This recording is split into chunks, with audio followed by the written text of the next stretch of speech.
한번 따라 하실까요? 그래도 우리는 선지자입니다. 오늘 본문 말씀은 믿음의 조상 아브라함이 두 번째로 자기 아내를 루이라고 속이며 사기를 치고 있는 유명한 이야기입니다. 한 번도 아니고 두 번이나 같은 죄에 넘어지고 자빠지는 아브라함의 모습은 우리의 기대에 어울리지 않는 너무도 실망스러운 모습이라고 할 수 있습니다. 그런데도 이런 사기 사건의 주범인 아브라함을 오늘 본문에서 하나님은 선지자라고 높이고 있습니다. 7절 말씀 같이 한번 읽어볼까요? 시작. 이제 그 사람의 아내를 돌려보내나 그는 선지자나 그가 너를 위하여 기도하리니 내가 살려니와 내가 돌려보내지 아니하면 너와 내게 속한 자가 다 반드시 죽을 것인 알리니라.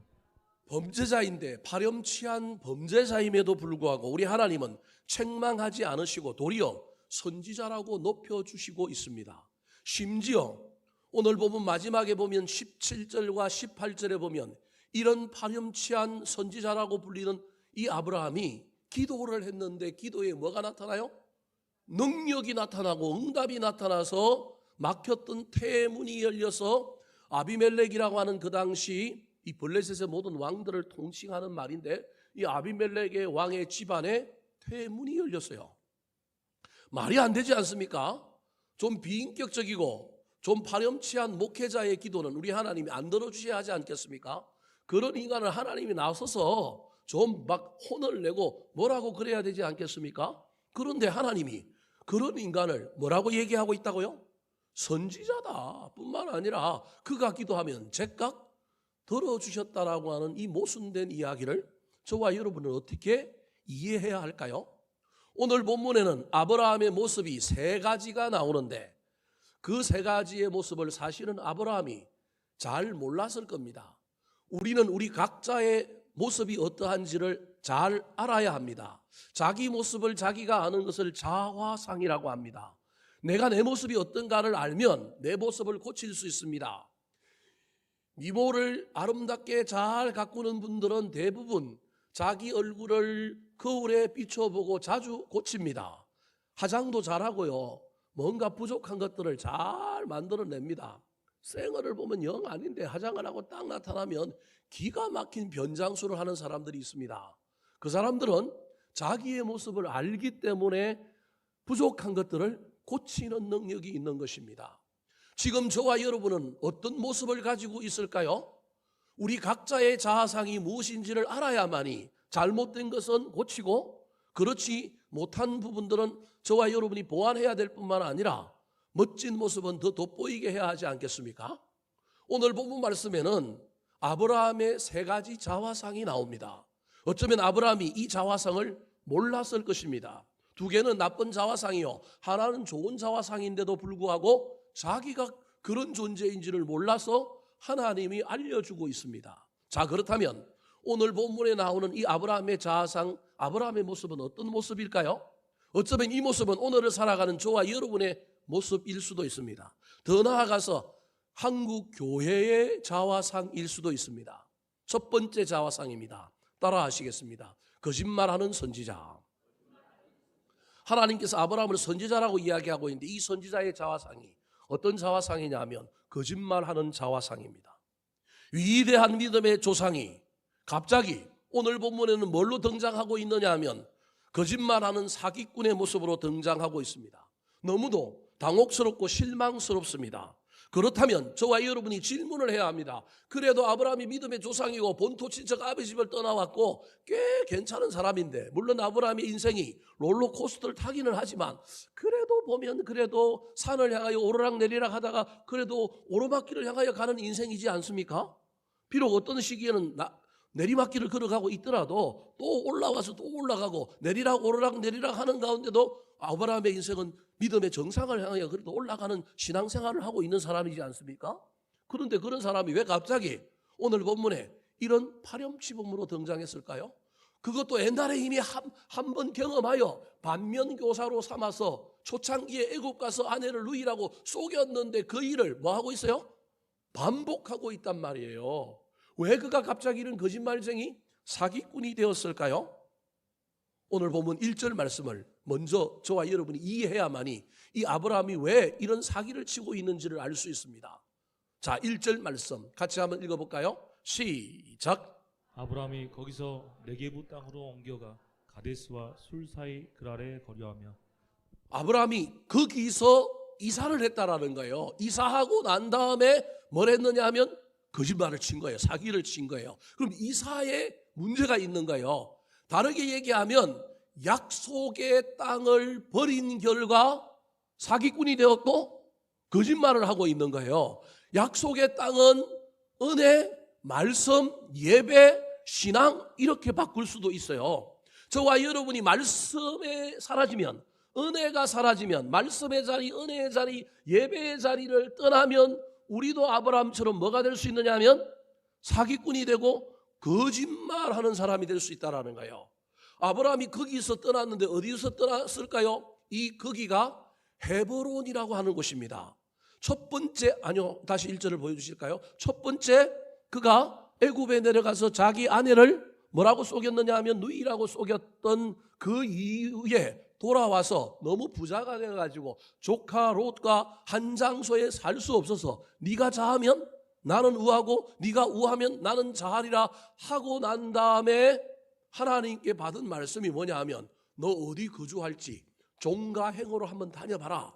그래서 눈썹을 휘날리면서 다녀봅니다. 그랬더니 하나님께서 아브라함에게 뭐라고 얘기하냐면 너에게 보이는 땅을 내가 뭐 하겠다고요? 주겠다 그럽니다. 이 말 때문에 목축업자가 해서는 안 될 일을 하는데 그게 뭐냐 하면 해발 850m 산지인 그 지역에서 가장 높은 산이었던 헤브론이라고 하는 곳으로 올라갑니다. 헤브론은 고지예요. 목축업자는 물이 있어야 되고 뭐가 있어야 되느냐 하면 풀이 있어야 됩니다. 그러면 산 위로 올라가면 안 되고 어디에 있어야 되느냐 하면 산 아래 중턱에 있어야 되는 사람이 하나님께서 주신 약속의 말씀이 뭐였느냐 하면 네가 보이는 땅을 주겠다 그랬으니 제일 땅을 많이 차지하려면 어디 가서 봐야 돼요? 높은 데 가서 좌우를 둘러보면 그 땅 다 누구 땅이라고요? 내 땅인 거예요. 아브라함이 이 하나님의 약속을 굳게 붙들고 올라갔던 땅이 어디냐면 헤브론입니다. 거기 가서 무려 몇 년을 살았냐 하면 이때 나이가 아브라함이 99세예요. 초창기 75세에 가나안 땅을 들어와서 애굽에서 허송세를 보낸 거 1년 정도 잡는다 치더라도 23년 적어도 20년 이상을 이 헤브론에 딱 알박기를 하고 있었던 곳 약속의 땅으로 여기고 살았던 곳이 어디냐 하면 헤브론입니다. 근데 거기서 지금 이사를 갔어요. 근데 어디로 갔느냐 하면 네게버라고 하는 땅으로 옮겨갔습니다. 네게버가 어디냐 하면 성경에는 남방으로 번역해놨는데 남방은 그냥 남쪽 방향이잖아요. 남쪽 방향에 있는 이스라엘과 애굽의 국경 도시가 네게버라고 하는 지역입니다. 이 네게버로 옮겨간 거예요. 1차 아내를 누이라고 속일 때도 아브라함이 베델과 아이 사이에서 단을 쌓고 난 다음에 점점 내려가서 저 남방 네게버에 서 있다가 한쪽은 약속의 땅에 한쪽은 세상 땅에 발을 딱 대고 있다가 경계선 위에 있었는데 기근이 와서 아브라함을 딱 치니까 아브라함이 애굽으로 세상의 땅으로 내려가서 거기서 거짓말하고 사기치고 자기 아내를 팔아버리는 파렴치범이 되었던 시작의 장소가 네게버인 거예요. 여기서 고민이 되는 거예요. 또 애굽 내려가면 안 되지. 내가 옛날에 저기 가서 혼났는데 그래서 선택한 땅이 어디냐 하면 네게버에서 더 애굽으로 내려가려면 지나가야 될 장소가 있는데 그게 가데스와 술인데 그 가데스와 술을 지나가지 않고 그 사이에 트라이앵글로 있는 그랄이라고 하는 곳에 거류했습니다. 이 그랄은 블레셋 사람들이 살고 있는 지역입니다. 지도를 한번 볼까요? 자, 지도를 보면 여러분 보기에 왼쪽 아래에 술이라고 하는 큰 지역이 나옵니다. 술 강야입니다. 그리고 오른쪽 사해 밑에가 있는 쪽이 네게버라고 하는 지역입니다. 우리로 치면 큰 도시, 경기도 뭐 이런 도에 해당되는 큰 지역입니다. 저 위에 그랄이라고 하는 땅이 있습니다. 헤브론에서 거주하다가 지금 아브라함이 이사를 해서 어디로 왔느냐 하면 그랄로 옵니다. 이번 사건이 지나고 나면 어디로 가느냐 하면 부엘 세바로 갑니다. 거기서 막 운물 파다가 막 쫓겨나고 막 이런 일이 일어나는 것이 브엘세바입니다. 근데 이 브엘세바에 있다가 아브라함이 나중에 세월이 많이 지나고 난 다음에 어디로 가느냐 하면 모리아 산에 가서 훗날 아들을 뭐 하느냐 하면 제물로 바칩니다. 그러니까 제물로 바칠 때 이삭의 나이가 많으면 17살, 적으면 13살입니다. 왜냐하면 이 유대인들은 지게를 짊어지는 나이가 있는데 이게 노동이거든요. 노동을 할 수 있는 나이를 13세로 봅니다. 만 12세에 뭘 하느냐 하면 성인식을 치르고 그때부터는 지게를 질 수 있는 노동을 할 수 있는 나이가 됩니다. 그래서 이삭이 자기 번제단을 치고 간 것으로 보아서 최소 나이가 몇 살이냐면 13살. 많이 보면 몇 살이냐면 17살 정도 되는 나이입니다. 그러면 적게 보더라도 13년 어간을 아브라함이 모리아 산을 기준으로 하면 다시금 약속의 땅을 가지 않고 저 밑에서 뭐 하고 있느냐 하면 헤매고 있는 거예요. 방황하고 있는 거예요. 나중에 사라가 죽은 후에 사라가 몇 살에 죽느냐 하면 120살에 죽어요. 120살에 죽으니까 여러분 아브라함하고 사라는 몇 살 차이가 나는지 아십니까? 네, 그러니까 계산을 해봐요. 얼마나 많이 방황했는지. 사라가 죽고 난 다음에 사라의 무덤을 위하여 다시금 어디로 올라가느냐 하면 약속의 땅 헤브론으로 올라가서 막벨라 굴이라고 하는 굴을 삽니다. 그러니까 여러분 20년 어간을 오늘 본문의 이야기는 가나안 땅 들어오고 난 다음에 20년 넘은 다음에 생긴 이야기고 또 다시 20년이 지난 후에 아브라함이 그때서야 무슨 땅을 회복하느냐 하면 약속의 땅을 회복해요. 초창기 아브라함이 헤브론에 올라갔을 때 그 헤브론의 원주민이 누구였느냐 하면 마므레, 에스골, 아넬이라고 하는 사람들이 원주민이었습니다. 근데 나중에 이 원주민이 바뀌고 그 지역을 다른 원주민들이 차지하게 되었는데 그 사람이 누구냐 하면 헷 족속 소알의 아들에게 나중에 막벨라 굴을 삽니다. 세월의 흐름 속에 이 헤브론의 원주민도 바뀌어버립니다. 헷 족속은 히타이트라고 하는 세계사에 나오는 족속인데 지중해에서 철기 문명을 가지고 있던 사람들이 밀고 올라와 가지고 유대 지역 이스라엘 땅 중에 어디를 차지하고 있었느냐 하면 아브라함 때 훗날 저기를 차지하고 있는 헤브론을 차지하고 있는 거예요. 그 사람들에게 돈을 주고 막벨라 굴을 사면서 비로소 다시금 약속의 땅을 향하여 올라간 겁니다.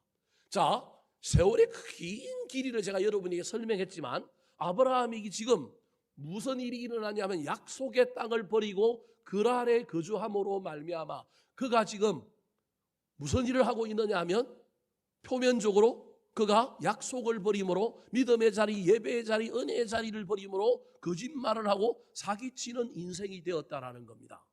사기치는 인생이 되니까 위기 앞에 그가 거짓말을 하는 거예요. 그가 아내를 똑같이 다시금 옛날하고 똑같은 범죄에 넘어져서 누이라고 속이는 겁니다. 2절 말씀 같이 한번 읽어볼까요? 시작.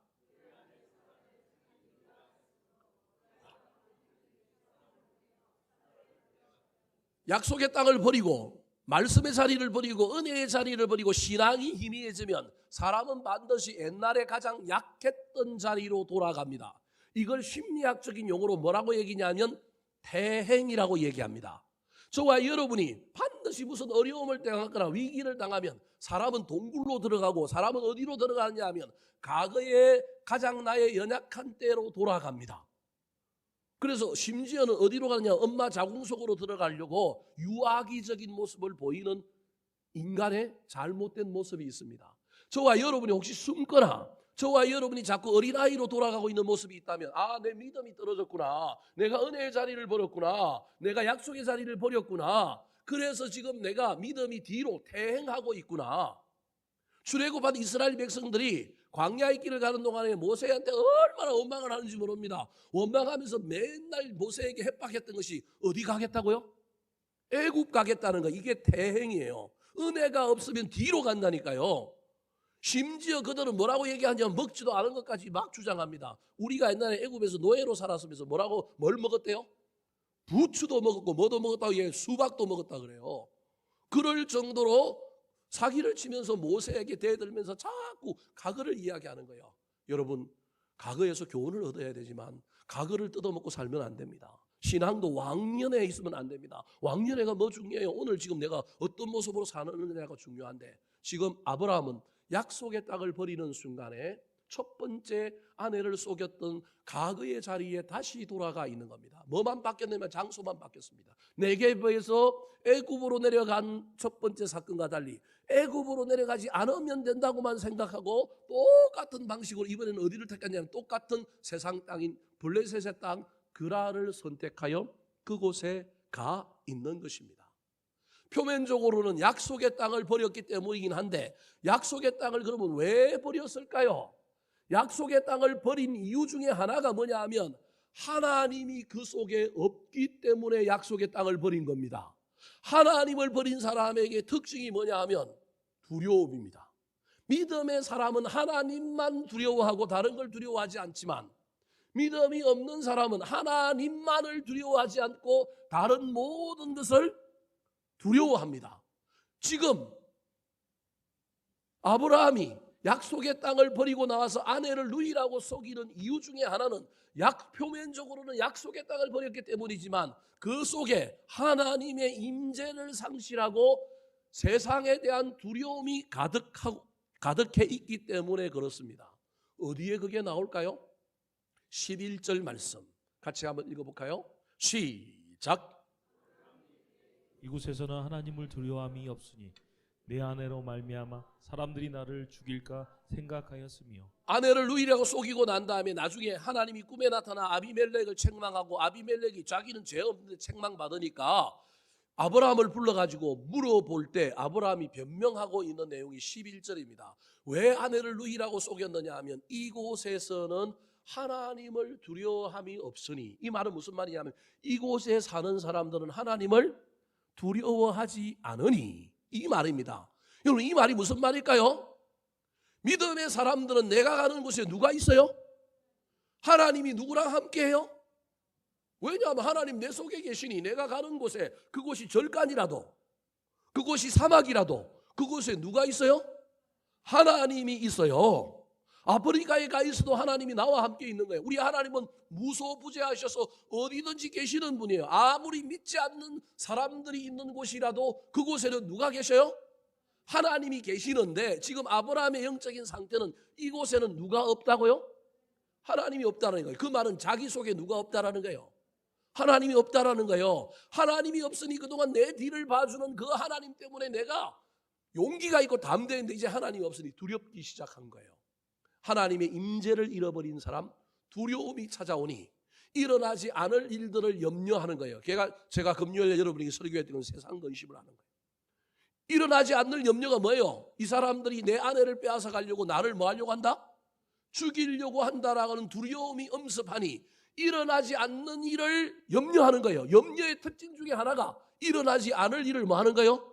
미리 염려하는 게 염려의 특징이에요. 그래서 세상 근심에 머리가 돌아가서 그러면 어떻게 해야 될까? 짜내고 짜낸 지혜가 뭐라고요? 아내를 뭐라고 하자? 누이라고 하자. 여러분, 이게 우리가 가지고 있는 지혜의 패러다임이에요. 여러분, 이 지혜를 믿으면 안 돼요. 내가 아무리 똑똑해도 두려움이 찾아오면 기도해야죠. 두려움이 찾아오면 하나님의 임재를 구해야죠.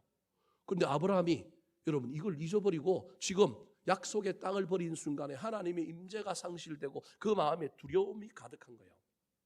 그러면 좀 더 구체적으로 들어가서 왜 아브라함이 사기꾼이 되었는가? 그럼 왜 두려움이 왔느냐는 거예요. 그렇게 하나님과 동행하고 하나님의 임재를 경험하고 믿음이 좋던 이 아브라함에게서 왜 갑자기 하나님은 사라지고 두려움이 그 안에 엄습했을까요? 그래서 그가 약속의 땅도 버리고 임재도 잃어버리고 두려움에 가득 차서 그가 지금 사기를 치고 있는데, 자기는 지혜롭게 머리를 돌려갖고 막 지혜를 짜냈지만 그 지혜의 결론은 아내를 뭐라고 하자? 누이라고 하자라고 하는 결론인데, 왜 그럼 두려움이 엄습했을까요? 그 이유는 간단합니다. 소돔과 고모라의 멸망 때문입니다. 오늘 본문 앞에 무슨 이야기가 나오느냐, 18장에 손님과 나그네로 아브라함을 지나가셨던 우리 하나님께서 아브라함을 만나고 난 다음에 소돔 고모라에 대한 멸망의 소식을 알려줍니다. 그때 아브라함이 이 사람들을 막아서고 협상의 달인이 되어서 너무하지 않습니까? 의인이 있을 텐데 50명 있으면 심판하지 마십시오. 45명 있으면 하지 마십시오. 그래서 몇 명까지 내려가요?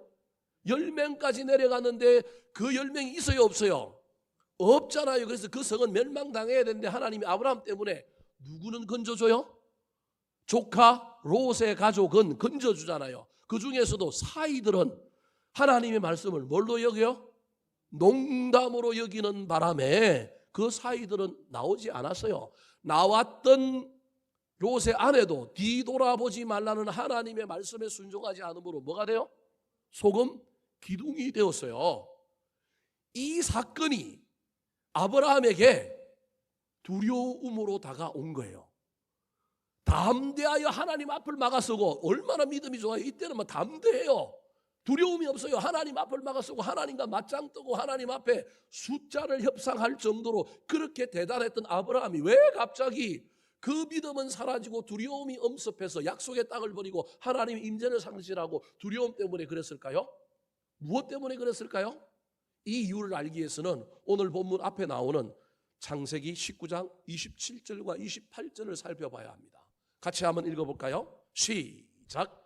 아브라함이 그 아침에 일찍 일어나 여호와 앞에 서 있던 곳에 이르러 소돔과 고모라와 그 온 지역을 향하여 눈을 들어 연기와 온기가마에 연기같이 시소산물 보았더라. 여호와 앞에 서 있던 곳이 언제냐 하면 바로 숫자의 협상을 벌였던 50명에서 중보기도하여 10명까지 내려갔던 그곳에 소돔과 고모라를 딱 뒤에 덩치고 하나님 앞에 서서 하나님 저 땅 보이죠? 그래서 하나님은 소돔과 고모라 땅을 보고 아브라함을 보면서 아브라함의 중보기도 앞에 마음이 녹아져서 롯의 가정을 살려주신 거예요. 근데 이 자리에서 이제 방향만 바꿔서 아침 일찍 일어난 이 아브라함이 하나님이 소돔과 고모라를 어떻게 멸망하는지를 보는 거예요. 근데 보고 있는데 너무 충격을 받은 거예요. 무슨 충격을 받았느냐면 원자폭탄이 터지는 걸 충격받은 것처럼 하나님께서 불과 유황불로 저 소돔과 고모라를 멸망시키는 그 장면이 너무도 참혹했던 것 같아요. 그 지역을 향하여 눈을 들어 연기가 어떻게 올라와요? 온기가마처럼, 우리로 치면 핵폭탄이 터졌을 때 핵구름이 일어나는 것 같은 그런 엄청난 심판의 모습을 딱 누가 봤느냐면 아브라함이 봤는데 이 아브라함이 충격을 받은 거예요. 얼마 전에 필리핀에서 화산 하나가 터져가지고 TV로 생중계된 적이 있어요. 까비떼라고 하는 지역에 있는 딸이라고 하는 화산인데 제가 10년 전에 거기 가갖고 조랑말 타고 그 화산 불하고까지 올라갔거든요. 거기 올라갔어요. 거기 올라가니까 1달러만 내면 골프 한번 치게 해준다는 거예요. 그래서 우리 같이 갔던 목사님들이 야 그래도 누가 골프 잘 치느냐 아무도 안 쳐봤는데 네가 쳐봐라 그래갖고 제가 그때 골프도 못 치는 사람인데 그냥 가갖고 1달러 내고 공 한번 쳤더니만 그 호수한테 들어갔어요. 그래서 지금 그 화산이 일어난 이유를 우리 목사님들은 제가 그때 거기다가 뭘 빠뜨려서 일어났다고요? 공을 빠뜨려서 일어났다고 제가 그때 갔던 목사님들 만나면 맨날 비난을 들어요. 이 때문에 10년 만에 그 공이 그 저기 마그마에 들어가가지고 지금 그게 분출이 됐다는 거예요. 여러분 그때 그 화산이 폭발할 때 얼마나 참혹했는지 아십니까? 저는 얼마나 놀랐는지 모릅니다. 제가 갔던 곳인데 그 화산재가 떨어지고 막 불똥이 튀어가지고 그러고요. 지금 뭐 저 하와이도 막 불 나가고 하는 것처럼 참혹하잖아요. 이 참혹한 광경을 누가 본 거예요? 아브라함이 봤는데 자기가 생각했던 심판의 범위를 넘어서는 엄청난 심판 앞에 뭐가 찾아왔냐면 영적인 침체가 찾아온 거예요. 여러분 저와 여러분이 살다 보면 이런 경우들이 있어요. 그런데 영적인 침체보다 약속의 땅을 버리고 하나님의 임재를 버리고 두려움에 잡혀서 사기를 칠 수밖에 없었던 이유는 이런 영적인 침체도 원인이지만 아브라함이 아까 제가 이야기했던 것처럼 저 약속의 땅에서 내려와서 또 한 20년을 방황하다가 어디로 올라가요? 그 모리아산에 제사 지내고 그 다음에 좀 더 있다가 나중에 사라가 죽을 때 막벨라 굴 때문에 저 헤브론에 올라가잖아요. 이유가 뭔지 아십니까? 하산제가 튄 거예요. 아브라함이 살고 있는 헤브론까지 소돔 고모라를 멸망시킨 그 멸망의 그 피해가 하산제가 덮여서 초지가 다 사라지고 자기가 키우던 양들도 어떻게 된 거예요? 많이 죽게 된 거예요. 그래서 그곳에서 더 이상 뭐 할 수 없는 거예요. 살 수가 없는 거예요. 인생고의 문제가 덮친 거예요. 영적인 침체, 하나님의 심판이 자기가 생각했던 것보다 너무 커서 엎쳤는데 거기다가 덮친 경우로 자기의 양들이 죽었어요. 그리고 그 양들을 먹일 수 있는 초지가 없어요. 그래서 이때부터 피난을 가야 돼요. 고대 사회는, 우리는 오늘날 비난 오면 잘 받아주긴 하지만 고대 사회는 여러분 콘크리트 유토피아라고 영화 보면 다 무너졌는데 한 동 남았는데 거기 많은 사람들이 피난해 오는데 나중에 어떻게 해요? 다 쫓아내잖아요. 그런 것처럼 인간은 필연적으로 자기 것을 지켜야 하기 때문에 누가 몰려오면 못 오게 하는 거예요. 아브라함이 이제 피난자가 된 거예요. 피난자가 되어서 찾다가 양떼를 먹일 곳이 어디밖에 없느냐 하면 푸른 초지가 있는 그랄 땅밖에 없는 거예요. 그래서 그곳에 갔는 거예요. 그곳에 갔는데 이민자지요. 왕따를 당할 가능성도 있죠. 두려움도 있죠. 그래서 먹고 사는 인생고 문제 앞에 그가 어쩔 수 없이 절박한 심정으로 지금 살아남기 위하여 뭘 치고 있어요? 사기를 치고 있는 거예요. 제 이야기를 들으니까 그럴싸해요? 아니 여러분, 이게 사실이에요. 어떤 사람이 우리가 보기에 형편없이 살고 믿음이 없고 어떤 사람이 이상한 짓을 할 때 그 사람 속에 있는 걸 볼 줄 아는 저와 여러분의 눈이 있어야 돼요. 제가 그렇다고 아브라함을 옹호하려고 하는 게 아니에요. 그것을 극복해야죠. 그 문제를 넘어서야죠. 그러나 아브라함이 지금 현재 사기를 치고 있고 거짓말하고 있는 이 모습 속에는 인간적인 눈으로 보면 아브라함에게 어쩔 수 없는 지금 아픔과 상처가 있는 거예요. 오늘날 한국 교회 안에 이 민생고의 문제 때문에, 먹고 사는 문제 때문에 약속의 땅인 주일 예배를 범하고 은혜의 자리에 있지 않고 세상에서 치킨을 튀기고 세상에서 수많은 일을 하는 사람들이 많아요. 물론 그보다 훨씬 더 많은 사람이 그러지 않음에도 주일을 안 지키고 은혜의 땅, 약속의 땅을 떠나고 있지만 어떤 사람들 중에는 정말로 이 아브라함처럼 처절한 인생의 문제를 붙들고 있는데 그가 기껏해서 생각해낸 게 뭐 하는 거예요? 거짓말하고 사기치는 그 인생이 돼 있는 사람들이 있는 거예요. 우리 교회 안에도 민생고의 문제 때문에 힘들어하는 사람들이 있음을 저는 압니다. 저는 봅니다. 그 사람들이 주의를 지키지 못하고 간혹 나올 때 얼마나 반가운지 모릅니다. 저는 반갑고, 저는 오늘 이런 아브라함을 향하여 하나님이 거짓말하고 사기침에도 불구하고 너는 뭐라고요? 선지자다 그러는 것처럼 저는 우리 교인들에게 너는 선지자다 이렇게 얘기해 주고 싶어요. 지나가는 나그네를, 여러분 바람을 불어서는 너 잘못돼서 주의를 지켜야 돼, 너 문제야, 너 그러면 큰일 날 거야, 벌 받을 거야, 이래 갖고 고쳐지는 경우는 그렇게 많지 않아요. 뭘 해줘야 될까요? 햇님이 따뜻한 바람을 불어줘야만이, 은혜를 줘야만이, 희망을 줘야만이, 소망을 줘야만이 나그네가 옷을 벗지 않겠습니까? 그래서 거짓말하고 있는 이 아브라함을 향하여 우리 하나님이 뭐라고 얘기하고 있다고요? 선지자라는 거예요. 사랑하는 성도 여러분, 이 이야기가 저와 여러분의 귓전에 들렸으면 좋겠습니다. 우리가 다 옷을 입고 멋지게 입고 화장도 하고 여기 앉아 있지만 저와 여러분의 삶에 이 거짓말하는 선지자의 모습이 없을까요? 있습니다. 세상에 나가서 먹고 사느라고 우리가 다 이 아브라함처럼 지금 살고 있다니까요. 인생의 문제 앞에 하나님의 식과 방식이 있지만 그 식과 방식대로 못 살고 살아가고 있는 거짓말하는 선지자 아브라함과 같은 우리의 모습이 있습니다. 그때 우리 하나님이 야, 네가 그래도 그렇게 살아도 술도 먹고 담배도 피고 네가 좀 세상 사는 식과 방식에 있어서 하나님의 식과 방식보다도 뒤처질까 봐 그 방식 살아도 하나님이 그래도 우리를 향하여 뭐라고 이야기한다고요? 그래도 너는 뭐라고요? 이 음성이 들려온 사람이 그 일에서 자유할 수 있고 합력하여 선을 이루고 역전할 수 있다니까요. 아브라함이 거짓말하는 이 모습을 그대로 두라는 얘기가 아니라 하나님이 오늘 그를 향하여 격려해 줌으로 말미암아, 선지자라고 해 줌으로 말미암아 이 아브라함이 나중에 다시는 이 죄를 지어요, 안 지어요? 안 짓는 놀라운 일이 일어났다는 겁니다. 사랑하는 성도 여러분, 부끄럽고 때로는 인정하기 싫지만 저와 여러분의 자화상에게 거짓말하는 선지자의 자화상이 있음을 기억하시기 바랍니다. 한국 교회가 세상 사람들에게 믿을 만한 사람들이 못 되고 신뢰를 주는 집단이 못 되는 거짓말하는 선지자의 교회들이 되어버렸다고 하는 사실을 기억해야 합니다. 이걸 그대로 내버려 둬야 될까요? 고쳐야 한다고 이야기하고 쇠가 빠지게 이야기한다고 이게 될까요? 하나님으로부터 다 알고 있는 하나님이 우리를 향하여 그래도 난 너에게 희망을 걸고 있어, 넌 그래도 뭐라고요? 선지자야 하는 이 말씀이 들려와야 합니다. 깨달아지고 깊은 마음에서부터 울림이 있을 때 우리에게서 거짓말은 떠나가고 진리가 나오게 될 겁니다. 고난의 현장 속에서도 저와 여러분이 여전히 선지자로 살 겁니다.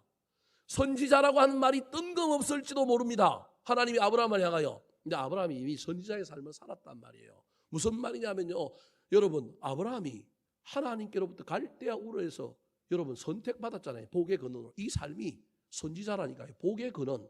나 혼자 잘 먹고 잘 사는 게 아니라 많은 사람들을 복을 유통하는 사람, 이게 선지자잖아요. 조카로까 서로 양보하여 헤어질 때 너는 뭐하면? 자하면 나는 우하겠다. 이게 선지자의 모습이잖아요. 아브라함의 삶이 이미 선지자의 삶을 살았다니까요. 조카 롯이 아무리 혈연이지만 핏줄이지만 포로로 잡혀갔을 때 자기 집에서 길린 사병을 이끌고 가서 뭐 하는 거예요? 전쟁에서 빼앗아 오잖아요. 어떻게 사병하고 정규군하고 싸워서 이겨요? 저 같으면 안 가지. 내 목숨이 위태한데 자기 목숨이 위태함에도 불구하고 선지자는 구하러 가는 거예요. 그가 얼마나 선지자면 전쟁 끝나고 돌아왔을 때 소돔 왕이 나와가지고 너 나랑 친하게 지내자. 네가 가지고 있는 물건은 네가 다 가지고 사람은 나한테 좀 보내줘. 이게 소돔이 자기하고 야합하자는 거예요. 소돔 왕이. 네가 산에서 양 키운 거 내가 소화해 줄 테니까 너 나랑 같은 편 되어서 너 나 부하해라 그러는 거예요. 딱 소돔 왕이 그 당시에 중건동 지역에 백건을 쥐고 있었는데 이 아브라함이 탐이 나는 인재거든요. 자기 밑에 꼬봉으로 붙이려고 그러는 거예요. 그때 이 아브라함이 선지자잖아요. 뭐라고 얘기해버려요? 나는 소돔 왕으로 말미암아 부자 되었다는 소리를 듣기 싫다. 나는 하나님으로 부자 되는 사람이다. 네가 물건은 나가 가지고 사람만 달라고? 전쟁 포로는 다 노획물은 다 누구 것이냐면 이긴 자의 것인데 그 논리를 부수고 소돔 왕이 너 나한테 뇌물 주라는 거예요. 그때 아브라함이 발끈해갖고 뇌물 달라고 하는 사람만 준 게 아니라 뭐도 다 줘버려요. 노획물 물건까지 다 줘버려요. 이게 선지자예요. 아들이 생기지 않을 때 물론 하갈을 취하는 실수도 하지만 선지자도 실수합니다. 그럼에도 불구하고 그가 자기 밑에 있는 종 신실한 사람을 아들로 삼으려고 하잖아요. 아브라함에게 이미 선지자의 풍모가 있었는데 그러니까 환난을 당하니까 그게 사라져버린 거예요. 오늘 이야기 속에 하나님께서 그를 선지자라고 이야기하는 건 뜬금없는 얘기가 아니라 이미 그 삶을 살았는데 전 지구적으로 임하는 고난 가운데 화산재가 덮이고 막 환경이 불타오르고 먹고 사는 위기 앞에 너 여전히 선지자냐? 너 평온할 때만 선지자냐? 너 부자일 때만 선지자냐? 하나님께서 어쩌면 이 아브라함을 뭐하고 있느냐 하면 테스트하고 있는 거예요. 근데 먹고 사는 문제가 급하니까 선지자의 삶은 온데간데 없고 그 고난과 환난 앞에 내 인생의 문제를 해결하려고 저와 여러분이 사기치는 것과 똑같이 거짓말하는 태형된 모습, 타락된 아브라함의 모습이 있는 거예요. 여러분 이 이야기는 아브라함의 모습뿐만 아니라 저와 여러분도 민생고가 겹치면 우리도 이럴 수 있다니까요. 우리 교회 안에 그 민생고 속에서도 힘을 내어서 선지자의 사명을 감당하려고 신앙의 자리로 예배의 자리로 또 섬김의 자리로 헌신의 자리로 나오는 사람들을 저는 알고 있습니다. 목사인 제 입장에서 보면 이야 내가 목사 안 되고 난 저 사람들처럼 자랐으면 저런 환난의 자리 저 고난의 자리 저 인생의 민생고 앞에서 저 선지자의 삶을 저 친구는 저 사람은 살고 있는데 나는 살 수 있을까? 비록 나는 설교하는 자리에 어쩔 수 없이 가르쳐야 하는 역할이기 때문에 말로는 가르치지만 나는 그렇게 못 사는데 야 진짜 선지자다. 얼마나 도전을 많이 받는지 모릅니다. 사랑하는 성도 여러분, 환경이 바뀌었다고 고난이 왔다고 우리에게 주어진 선지자의 사명을 버리고 먹고 사는 문제 때문에 위기를 모면하려고 세상머리 세상 근심이 돌아가서 거짓말하는 선지자가 되지 않는 저와 여러분 되기를 우리 구주 예수 그리스도의 이름으로 축원합니다. 두 번째 오늘 본문에 나타나는 아브라함의 자아상은 무엇일까요? 따라하시겠습니다. 책망받는 선지자. 분명히 잘못은 누가 했느냐 하면 아브라함이 했습니다. 근데 하나님이 누굴 혼내요? 아비멜렉을 혼냅니다. 이 장면에서 저와 여러분은 좀 우리 하나님을 향하여 실망합니다. 잘못한 사람을 혼내야 되지 않겠습니까? 그런데 세상 치맛바람 일으키는 엄마들처럼 자기 아들이 잘못했는데도 불구하고 자기 아들은 다 이거 한마디도 안 하고 다 누구 잘못이라고요? 친구 잘못 만났어. 저 친구가 문제라고. 제가 문제를 일으켰다고. 그러면서 아비멜렉을 지금 뭐하고 있느냐 하면 책망합니다. 3절 말씀. 같이 한번 읽어볼까요? 시작. 그 밤에 하나님이 아비멜렉에게 현몽하시고 그에게 이르시되 내가 데려간 이 여인으로 말미암아 내가 죽으리니 그는 남편이 있는 여자임이라. 아비멜렉이 잘못한 게 뭐가 있습니까? 그런데 하나님이 나타나서 뜬금없이 아비멜렉을 향하여 엄청난 협박을 하십니다. 아비멜렉 입장에서 기가 막힐 노릇이에요. 심지어 네가 이 여인으로 말미암아 뭐 한다고요? 죽는다라는 거예요. 왜 하나님이 이렇게 급작스럽게 개입하셨을까요? 하나님과 아브라함 사이에는 여러분 복의 근원, 복의 통로가 되는 그 중요한 믿음의 조상의 미션 앞에 제일 중요한 것이 뭐냐면 땅과 자손을 약속했어요. 그래서 창세기에 보면 아브라함 이야기 속에 계속 나오는 것이 이 땅을 네 자손에게 뭐하리라? 주리라. 네 자손을 하늘의 별과 같이 땅에 모래와 같이 많게 하리라. 심지어 화관을 취하니까 아니다. 사라의 몸에서 날 자식이다. 분명하게 지정해 주잖아요. 그런데 지금 아브라함은 먹고 사는 문제 때문에 믿음의 유업의 약속의 자녀를 낳을 사라를 뭐 해버려요? 딴 남자한테 뭐 해버렸어요? 팔아버렸어요. 그래놓고는 이 심각성을 모르고 있는 이때 하나님은 급한 거예요. 우리 하나님은 약속을 지키시는 분이거든요. 우리 하나님은 반드시 사라의 몸에서 난 자식에게 이삭을 통하여 이 약속을 이어가야 되는데 갑자기 이 인간 아브라함이라는 놈이 아내를 밑도 끝도 없이 뭐 해버려요? 팔아버리는 거예요. 우리 하나님 너무 놀래버린 거예요. 그래서 갑자기 누구에게 나타나요? 밤에 아비멜렉에 나타나고 아비멜렉이 그냥 볼기짝과 그냥 뺨을 지금 때리고 있는 거예요. 네가 잘못했다 그러는 거예요. 여러분 아비멜렉 입장에서 얼마나 기가 찰까요? 여러분 아비멜렉이 그렇게 나쁜 사람이 아닙니다. 오늘 본문에 보면 이렇게 하나님께 책망받은 아비멜렉이 누구를 부르느냐 하면 아브라함을 불러가지고 물어봅니다. 저 같으면 하나님께 이런 책망을 받고 이런 대우를 받았으면 이 모든 문제의 원인이 아브라함이니까 아브라함을 죽이든지 살리든지 막 아브라함을 쫓아야 되든지 그래야 되지 않겠습니까? 왜냐하면 아비멜렉이 그 나라의 왕이니까 권력이 있으니까 힘이 있으니까 저 같으면 하나님께 이런 책망 듣고 나면 이 아브라함만 패 죽이는 걸 넘어서 그냥 온갖 나쁜 짓을 다 하여 벌을 줬을 거예요. 근데 아비멜렉이 얼마나 신사인지 몰라요. 이 아비멜렉은 세상에 있는 우리 그리스도인들보다 훨씬 더 윤리적이고 도덕적이고 괜찮은 사람의 모델입니다. 아비멜렉이 얼마나 괜찮은 사람인지 한번 볼까요? 9절 말씀 시작. 아비멜렉이 아브라함을 불러서 그에게 이르되 내가 어찌하여 우리에게 이렇게 하느냐? 내가 무슨 죄를 내게 범하였기에 내가 나와 내 나가라 큰 죄를 빠지 뻔하게 하였느냐?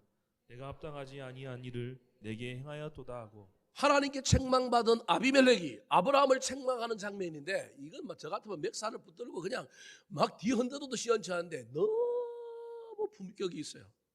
너무 멋져요. 뭐라고 얘기하냐면 야 네가 어찌하여 우리에게 이렇게 하였느냐? 너 뭐 때문에 그랬느냐? 내가 보기 너 그런 사람이 아닌데 이유나 좀 알자. 이런 사람이에요. 대화가 책망이 야 너 무슨 이유 때문에 그래? 도대체 이유나 좀 알자. 왜 네 아내를 누이라고 속였니? 너 사연이 있을 것 같은데 사연 좀 알려줘. 이게 첫 번째 이야기예요. 두 번째는 뭐라고 얘기하고 있어요? 혹시 내가 너한테 무슨 죄를 지었어? 내가 뭘 너한테 잘못했어? 네가 나한테 억하심정으로 이러니? 그게 두 번째 이야기예요. 내가 무슨 죄를 네게 범하였기에 네가 나와 내 나라를 큰 죄에 빠지게 하느냐? 여러분 이런 멋진 사람이 어디 있어요? 죽일 놈 살릴 놈 쌍욕을 해도 시원찮은데 아브라함을 향하여 야 너 사연이 있는 것 같은데 사연 좀 얘기해봐. 또 다르게는 야 내가 너한테 뭐 잘못했어? 내가 너한테 내가 알지 못하는 뭐 잘못한 거 있었어? 네가 나한테 그래? 그러는 거예요.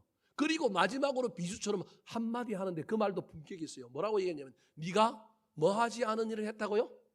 합당하지 아니한 일을 했다는 거예요. 이게 신약 성경에 합당하다는 말은 천국과 구원에 해당되는 말이에요. 우리 주님께서 뭐 하지 않으면 합당하지 아니라 합당하지 않으면 이건 구원과 관련된 말인 거예요. 그러니까 무슨 말이냐 하면 아비멜렉은 아브라함을 어떤 사람으로 봤느냐 하면 합당한 사람으로 봤다라는 거예요. 근데 이 사건이 일어나고 나니까 내가 너를 보기에는 뭐 하지 않은 사람이라고요? 합당하지 않은 사람이에요. 좀 더 학장 설명하면 너 하나님의 사람이라고 합당한 사람이라고 얘기했는데 너 이제 내가 보니까 너 하나님의 사람? 아니야, 합당하지 않아. 너 내가 보기엔 천국 들어갈 사람이라고 얘기했는데 너 내가 보니까 너 천국에 뭐 하지 않아? 합당하지 않아. 여러분 저게 더 무서운 질책이에요. 저와 여러분을 향하여 너 예수 믿는데 내가 뭐 너 구원 못 받을 것 같아. 세상 사람들이 우리한테 이렇게 책망한다면 여러분 어떡하시겠어요? 최고의 책망인데 아마 이런 책망 듣고도 기분 안 나쁠 거예요. 부자 못 된다고 하는 얘기가 더 기분 나쁠 거예요. 오늘날 우리 예수 믿는 사람들이 야 너 천국에 합당한 넌 절대 천국 못 들어가. 내가 보니까 하나님이 있다고 하면 너 같은 인간은 절대 천국에 안 넣어줄 거야. 교회도 안 다니는데 세상 사람들이 내 믿음을 보면서 너는 어디 못 간다고요? 천국 못 간다고요. 기분 나빠야 돼요 이런 얘기에. 근데 여러분 별로 기분 안 맞다니 천국 못 가도 되니까 난 이 땅에서 돈만 좀 잘 벌면 좋겠다. 나 부자 안 된다는 이야기만 안 하면 좋겠다는 거예요. 이게 오늘날 우리의 신앙생활인 거예요. 아브라함을 향하여 이 아비멜렉이 이렇게 책망하고 있는 거예요. 여러분 오늘날 세상 사람들이 저와 여러분을 이렇게 책망하고 있고 교회를 이렇게 책망하고 있는 거예요.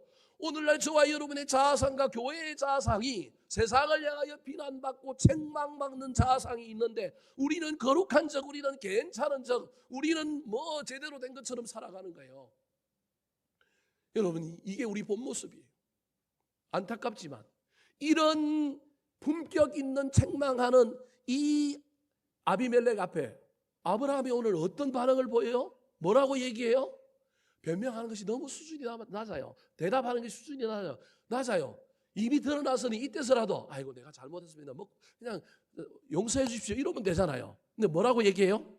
11절에 보면 사람들이 나를 아니에요. 사람들이 나를 뭐 할까 봐? 죽일까 봐. 상황 논리를 대고 있는 거예요. 우리 그리스도인들이 잘하는 것 중에 너도 나처럼 돼봐라 이런다. 이게 상황 논리예요. 우리 그리스도인은 상황 논리가 아니라 절대 논리를 가지고 살아야 되는 사람들인데 너도 나처럼 할 거야. 이래 대봐. 사람들이 죽일까 봐 내가 그랬다라는 거예요. 변명이 엄청나요. 12절에는 뭐라고 얘기하냐면 전수로 따지면 진짜 내 안에는 나의 뭐라고요? 이복누이라는 거예요. 말도 안 되는 얘기를 하고 뭐하고 우기고 있는 거예요. 세상에서 제일 우기기 대장이 누구예요? 예수 믿는 사람들이에요. 인정을 안 하시네. 우리가 얼마나 잘 우기는지 몰라요. 사람들하고 우기기 대회 시합해봐야 세상 사람들, 예수 믿는 사람들이 잽이 되나? 안 돼요. 우기기 대장들이에요. 더 나아가서 13절에서는 뭐라고 얘기할까요? 13절 말씀 한번 읽어볼까요? 시작. 하나님이 나를 내 아버지의 집을 떠나듯 내가 아내에게 말하기를 이후로 우리의 가는 곳마다 그대는 나를 그대의 오랍이라 하라. 이것이 그대가 내게 베풀 은혜라 하였었노라. 변명한다고 변명하는데 자기의 추악한 본 모습을 드러내고 있어요. 자기가 변명하는데 자기 변명 속에 자기가 부끄러운 일들을 하고 있다고 고백하고 있는 걸 모르면서도 변명하고 있는 거예요. 뭐라고 얘기해요? 내 아버지 집 갈대아우르를 떠나면서 두루 다닐 때 어디 받아? 가는 곳마다 간행적으로 나는 내 아내와 짝짝꿍 돼갖고 여지껏 나는 내 아내를 뭐라고 얘기했다고요? 누이라고 속였다라는 거예요. 이 말은 우리는 성경에서 아브라함이 아내를 누이라고 속인 게 몇 번이라고 알고 있는 거예요. 오늘 본문까지 2번이라 알고 있지만 아브라함은 상습범이에요. 죄를 죄로 여기지 모르고 그냥 살고 있는 거예요. 자기 죄를 지금 변명하면서 뭐 하고 있는 거예요? 드러내고 있는 거예요. 이게 얼마나 어리석은 짓이에요. 자기의 추악한 모습을 지금 변명이라고 하면서 하고 있는 이런 품격을 가진 아브라함, 책망받고 있는 이 아브라함을 향하여 우리 하나님이 뭐라고 얘기하냐면 너 비겁한 놈이다, 너 나쁜 놈이다 그러지 않고 그럼에도 불구하고 이런 책망받는 이 아브라함을 뭐라고 부른다고요? 선지자라고 불러요. 여러분 아비멜렉을 선지자로 불러야 하지 않겠습니까? 오늘 본문에 아비멜렉이 아브라함을 책망할 때도 품격 있게 책망한 뿐만 아니라 오늘 본문 14절에 보십시오. 아브라함에게 지창금을 또 줍니다. 위로금을 또 줘요. 이 사건 때문에 네가 힘들었다고 위로금을 14절에 줘요. 14절에 위로금만 줄 게 아니라 15절에 시간이 가기 때문에 안 읽는 거예요. 15절에는 뭘 이야기하느냐면 너 우리 동네 떠나지 말고 먹고 사는 문제 있으니 초지가 필요하니 이곳에 어디든지 너 정착지 정하면 내가 정착하게 해줄게. 야, 이 사람이 선지자 아니에요? 이 사람의 삶이 선지자 아니에요? 이미 아내를 데리고 가면서 지창금을 줬는데 아내 데리고 가라 그러면서 또다시 보상금을 주는 사람. 이게 아비멜렉이요. 그리고 너 우리 동네에서 떠나, 우리 마을에서, 우리나라에서 떠나. 네 때문에 내가 피해를 얼마나 입었는데 그러지 않고 야, 너 여기서 너 살만한 장소 구하면 내가 다 정착하게 해줄게. 정착금도 주고 정착지도 줬어요. 더 나아가서 고통당한 사라를 향하여는 수치를 당했다고 사라에게는 은 몇 개를 준다고요? 16절에 보면 은 1000개를 준대요. 여러분, 아비멜렉이 선지자의 삶을 우리에게 보여주고 있지 않습니까? 아비멜렉을 선지자라고 해야 되지 않겠습니까? 그런데 하나님이 누굴 보고 선지자라 그런다고요? 아브라함. 오늘날 교회가 책망받아도, 저와 여러분이 세상에 얼굴을 못 들고 살아도 뉴스만 틀면 목사들의 이야기가 나와서 부끄러워서 저는 TV 보다가 자꾸 틀어버리기도 하고, 그래도 하나님이 그래도 제가 인격이 좀 부족하고 책망받아도 하나님이 저보고 그래도 뭐라고 얘기한다고요? 선지자다. 그래서 이 부족한 자, 인격적으로 문제가 있고 책망받고 거짓말도 하는 이 선지자가 그래도 기도하면 뭐 해주신다고요? 들어주신다요. 여러분, 하나님의 관점으로 목회자들을 좀 봐주세요. 영성도 부족하고 거짓말도 좀 하고 좀 부족해도 우리 하나님은 저 같은 목회자들을 향하여 뭐라고 얘기한다고요? 선지자라고. 그래도 제가 기도하면 어떻게 된다고요? 제가 그러면 이대로 거짓말하고 책망하고 그대로 살면 될까요? 안 될까요? 바꾸어야 되지 않겠습니까? 제가 하나님의 놀라운 은혜로 말미암아. 여러분도 마찬가지입니다. 세상에서 비난받고 책망받을지라도 하나님께서 여러분을 선지자라고 여겨주신다고 한다면 여러분도 이 거짓말과 이 책망에서 저와 여러분이 벗어나서 역전해야 되지 않겠습니까? 산 위에서 비추는 빛이 세상에 빛이 되어야 하지 않겠습니까? 지금은 책상 밑에 있는 빛이지만 맛을 내는 소금이 되어야 하지 않겠습니까? 지금은 합당하지 않다고, 맛이 없다고 버려져서 밟히고 있지만 언젠가는 그 맛을 내는 저와 여러분의 모습이 일어나야 하지 않겠습니까? 이것이 선지자의 앞날이라고 하는 사실을 기억하여 지금 현재 이 아브라함의 모습과 같은 잘못된 거짓말하는 책망받는 선지자의 모습이 저와 여러분의 자화상이라고 하는 걸 인정하고, 하나님의 놀라운 은혜가 그래도 나한테 임함으로 말미암아 내가 선지자라고 하는 놀라운 각성과 하나님의 은혜로 말미암아 내가 이 문제를 극복하고 나아가는 아름다운 역사의 주인공이 되게 해달라고 기도하는 저와 여러분 되기를 예수님의 이름으로 축원합니다.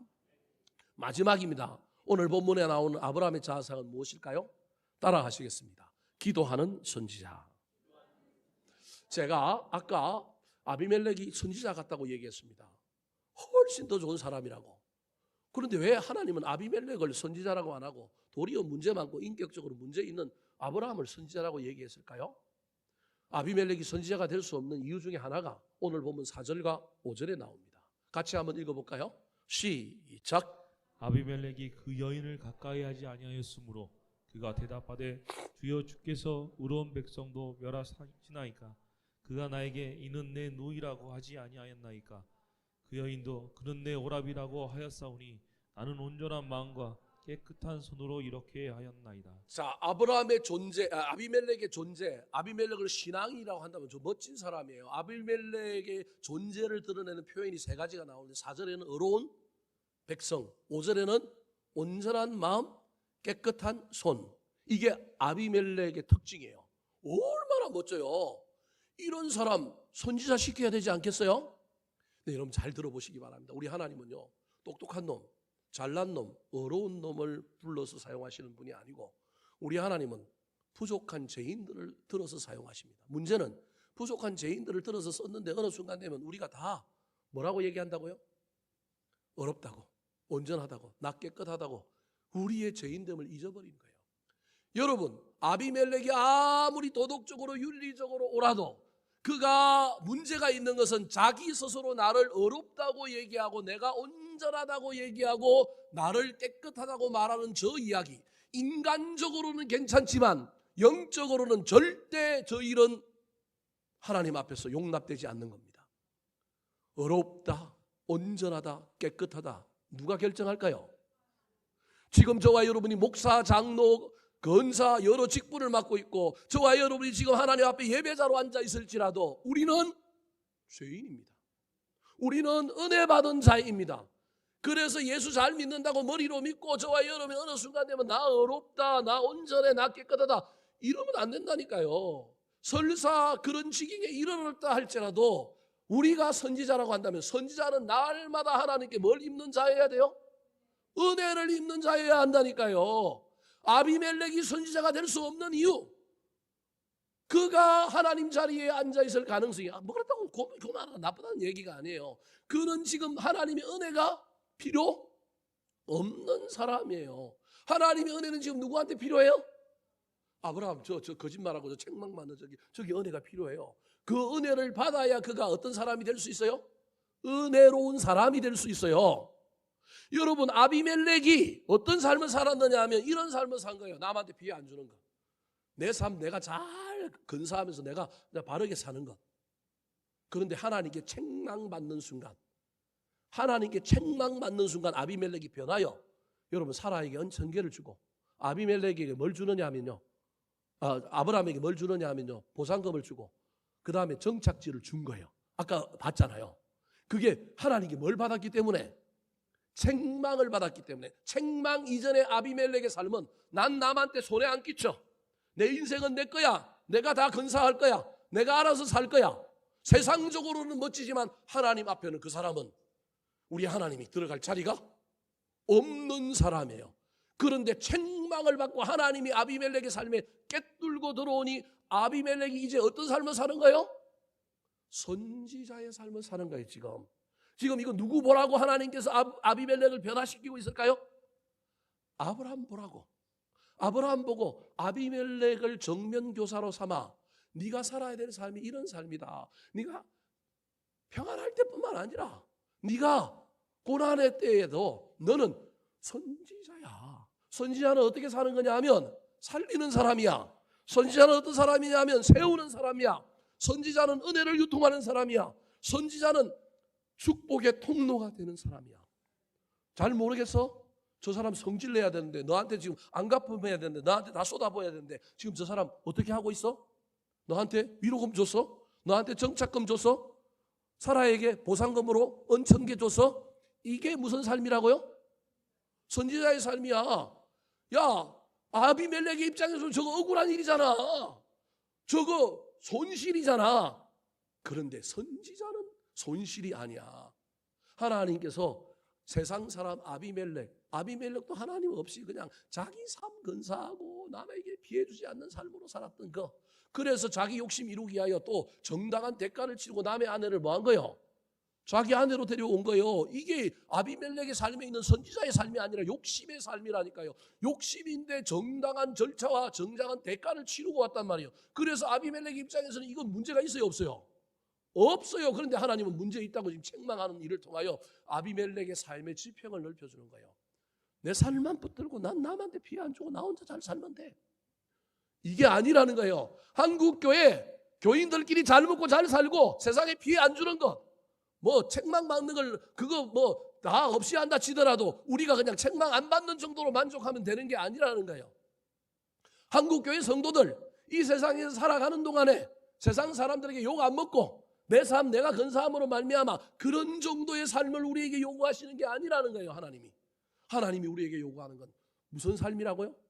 선지자의 삶. 그래서 여러분 아브라함이 드디어 정신을 차렸습니다. 하나님께서 요청하지도 않았는데 아비멜렉이 아브라함에게 요청하지도 않았는데 갑자기 아브라함이 뭐해요? 기도해요. 17절 말씀 같이 한번 읽어볼까요? 시작. 아브라함이 하나님께 기도하매 하나님이 아비멜렉과 그의 아내와 여종을 치료하사 출산하게 하였으니. 여러분 17절 앞에 16절 보세요. 뭐 하나님이 야 너 아비멜렉이 위하여 기도해라 그런 말이 있어요? 아비멜렉이 야 니 때문에 내가 하나님께 책망받아갖고 네 아내 살해 데려온 말미암아 우리 집안의 모든 여자들이 임신 못해 태문이 막혀서 너 나를 위하여 뭐 좀 해줘? 기도해줘 좀. 그런 얘기 있어요? 없어요. 이 일들을 통과하는 가운데 아브라함이 아비멜렉의 모습을 통하여 자기 본연의 삶, 나는 축복하는 사람이야, 나는 복을 유통하는 사람이야, 나는 살리는 사람이야, 나는 세우는 사람이야, 옳거니 아비멜렉의 필요가 보인 거예요. 그동안에는 아브라함에게 무슨 필요가 보이냐면 나의 안전, 나의 먹고 사는 문제가 보였는데 이제 선지자의 영성을 회복하고 나니 자기가 가장 피해를 줬던 그 사람의 뭐가 보이는 거예요? 필요가 보이는 거예요.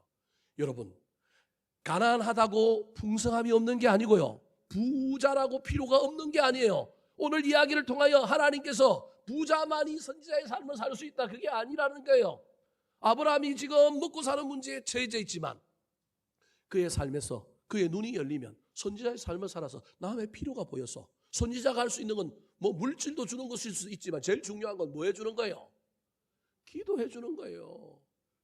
거짓말하는 선지자, 책망받는 선지자였지만 이제 그의 본래의 영성을 회복하여 기도했더니 태문이 다 열리는 놀라운 역사가 일어난 것입니다. 말씀을 마치려고 합니다. 사랑하는 성도 여러분, 아브라함이 거짓말하고 사기치게 된 것은 약속의 땅을 버렸기 때문에 그렇습니다. 세 가지를 잃어버렸어요. 하나님의 임재를 잃어버리고 두려움에 사로잡혔어요. 세 번째로는 그 고난의 현장에서 그가 기도해야 되는데 뭘 잊어버린 거예요? 기도를 잊어버린 거예요. 남을 위하여 기도하지 않아도 자기를 위하여 기도해도 선지자인데 아브라함이 이 세 개를 잊어버린 거예요.